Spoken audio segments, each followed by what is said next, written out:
Bonjour Julie, je suis, euh, Bonjour Leïla. je suis ravie d'être avec toi aujourd'hui, ma chère Julie.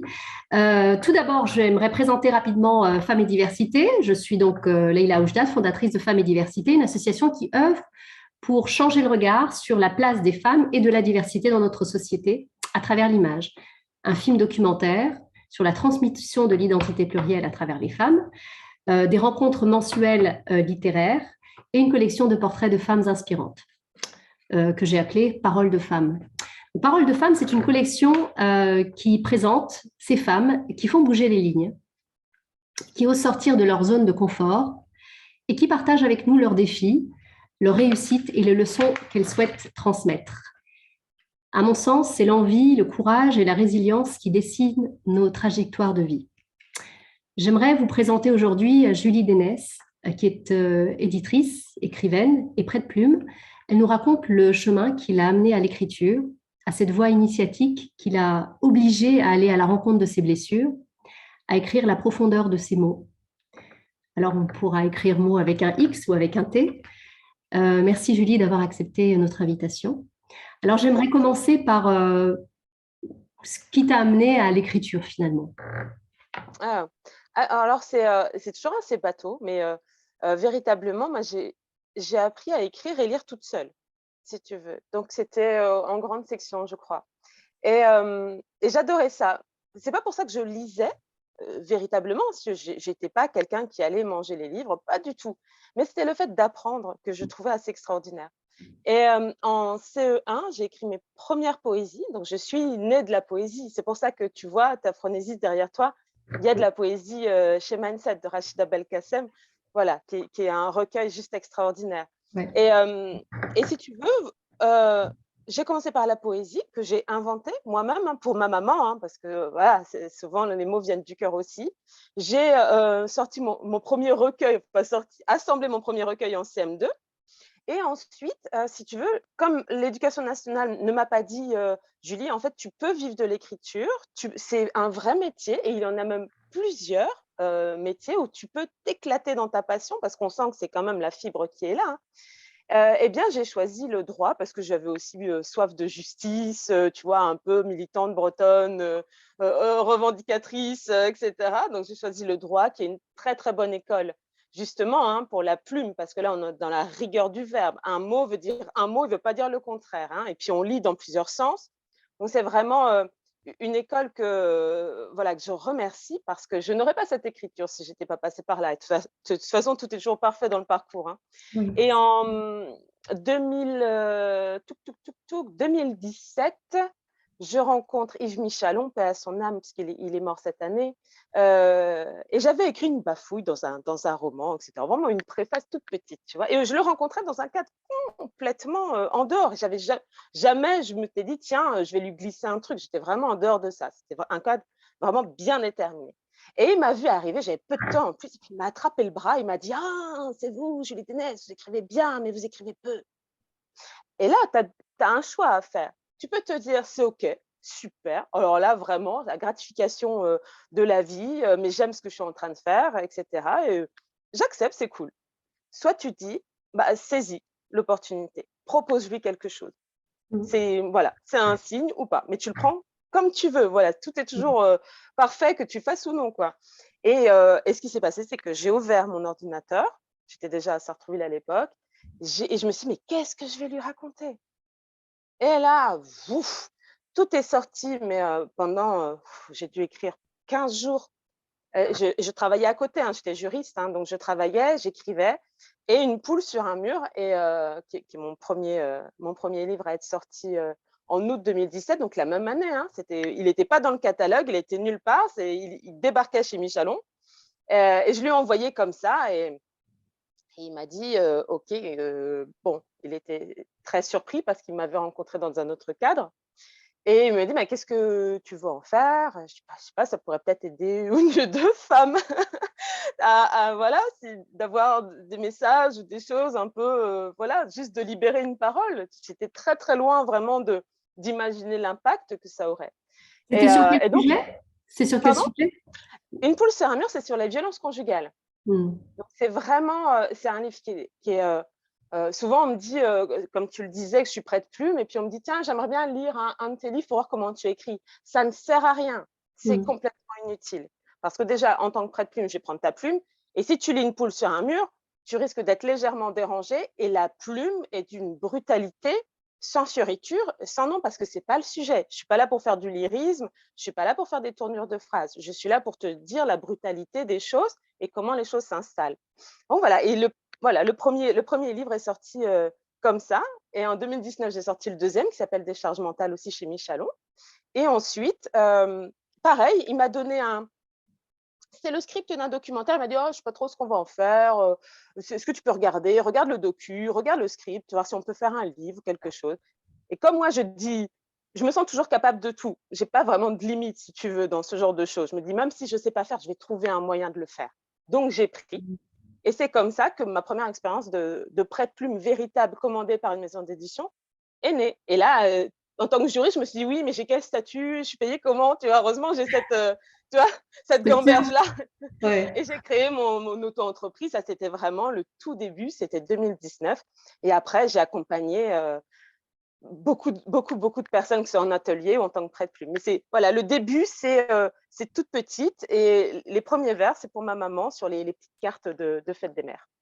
Et est-ce que tu trouves que le confinement, enfin, ces quelques années qu'on vient de passer, est-ce que tu as vu qu'il y avait un intérêt plus important pour l'écriture? Parce que moi, j'ai rencontré quand même beaucoup de jeunes écrivaines qui ont commencé leur premier livre pendant le confinement, parce que c'était une période propice à ça. Est-ce que tu l'as constaté toi aussi?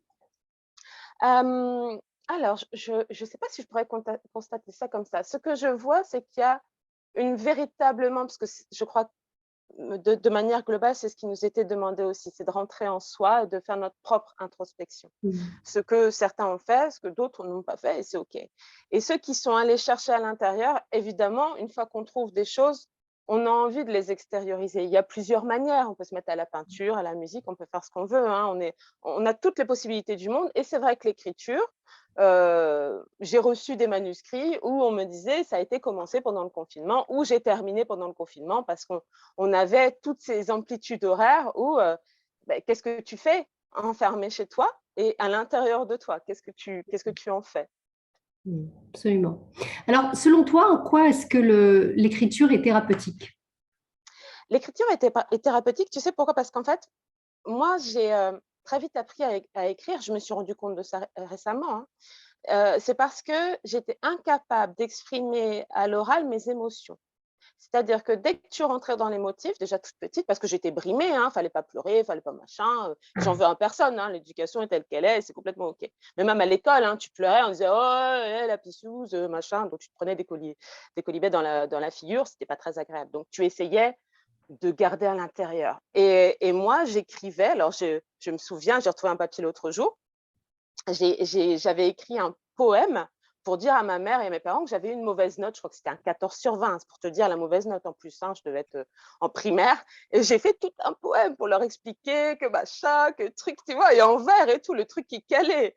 Et moi, c'était ma manière d'exprimer ce que je n'arrivais pas, ou ce qu'on ne me donnait pas la possibilité d'exprimer par ma voix. Mm. Donc thérapeutique, oui, moi ça l'a été très, très tôt, parce que si j'avais pas trouvé cette voie, j'aurais peut-être trouvé autre chose. Je dessinais, je peignais aussi, tu vois? Donc c'était vraiment tout un panel de choses. Mais aller chercher le mot, la langue française est tellement, tellement riche, on utilise très peu de mots, mais elle est tellement riche que normalement, tu trouves le mot juste pour exprimer vraiment ce qui vibre à l'intérieur de toi. Après, c'est thérapeutique parce qu'une fois que tu as fait cette introspection, que tu as identifié des choses en toi, les sortir par l'écriture, c'est aussi les extérioriser, c'est aussi les voir écrits comme ça sur une feuille, les relire et finalement prendre de la distance avec, Mm. tu vois? Alors Mm. quand tu es accompagné, c'est encore mieux. Moi, je le vois avec les personnes que j'accompagne. Il y a beaucoup de femmes, hein, parce que j'en suis une, donc avec ce que j'ai vécu, il y a des choses qui résonnent aussi chez elles, hein. Mais je vois que tout d'un coup, waouh, quand on commence à dire, à écrire, tout d'un coup, il y a quelque chose qui se relâche, il y a de la place qui se fait en plus pour autre chose, puisque quelque part, ça ne nous appartient plus. J'ai Mm. dit, j'ai vu, j'ai compris, c'est je dirais, le point de départ d'un processus, si on peut dire ça, de guérison. Oui. Quand je le vois vraiment avec les gens, que ce soit moi, hein, parce que de toute façon, c'est ce que j'ai vécu, donc c'est ce que je veux transmettre aux autres, hein. Moi, ça a été, au début, je pensais, quand la poule est sortie, une poule sur un mur est sortie, je me suis dit: «Non, c'est un point final, machin et tout». Je ne soupçonnais pas alors le pouvoir que ce livre allait avoir sur l'acceptation, la compréhension, la guérison, le pardon et tout ce chemin que j'ai, voilà, sur lequel j'ai cheminé pendant, les années qui ont suivi. Donc, il y a une prise de conscience aussi de ses propres blessures. C'est ça, on va mettre le, Chemin tu faisant. quand tu écris avec quelqu'un, c'est rigolo, je leur dis toujours, les premières heures, parce que ce sont des heures d'écoute, hein, si on parle que du prêt de plume, les premières heures ou même si vous écrivez tout seul, vous allez réussir à écrire finalement ce qui est facile à dire, entre guillemets, hein. Il peut y avoir, ça peut être quand même des mots très, très durs et cetera. Et ensuite, il va falloir aller creuser derrière les non-dits, il va falloir ouvrir les portes, il va falloir aller creuser, aller chercher l'origine des choses, et cetera, et cetera. Quel est le chemin? Est-ce qu'on a envie de voir? Est-ce qu'on n'a pas envie? Est-ce qu'on est prêt? Est-ce qu'on n'est pas prêt? C'est vraiment quelque chose de long, mais de tellement puissant, véritablement, pour se reconnecter à soi et tenter de refaire ce gros puzzle parfois qu'on a à l'intérieur où il y a des pièces, on n'ose pas trop retourner, on ne sait pas trop ce que ça va donner. Là, hop, on en retourne 2-3, ça commence à faire quelque chose de finalement très joli, parce que ça fait partie de nous. Mais tant qu'on n'a pas retourné, on planque ça dans un coin et, et ce qu'on ne dit pas, eh bien, finalement, reste à l'intérieur et peut vite consumer. Ce qui ne s'exprime pas s'imprime, comme on dit. Tout à fait. Mm. Et alors, donc, du coup, ton travail à la maison d'édition, c'est un peu d'accompagner à trouver le fil conducteur de ces récits de vie. Comment est-ce que ça fonctionne? Pourquoi est-ce que tu as créé une maison d'édition? À quel type de littérature est-ce que tu t'adresses? Ou d'écrivains ou d'écrivaines? Et, euh, et comment ça se passe pour quelqu'un qui veut se faire publier? Ça fait Alors, plusieurs questions en une, hein, mais… oui, je vais essayer de te répondre à tout. Tu me reprends si j'en oublie. Alors, mindset, en fait, j'ai commencé à y penser. Bah, tu vois, c'était pendant le confinement, parce que j'avais autour de moi.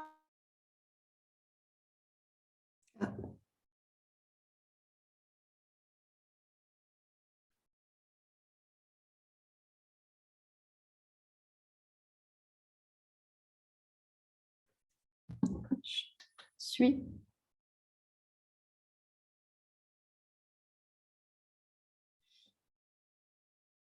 Tu vois, c'était pendant le confinement, parce que j'avais autour de moi.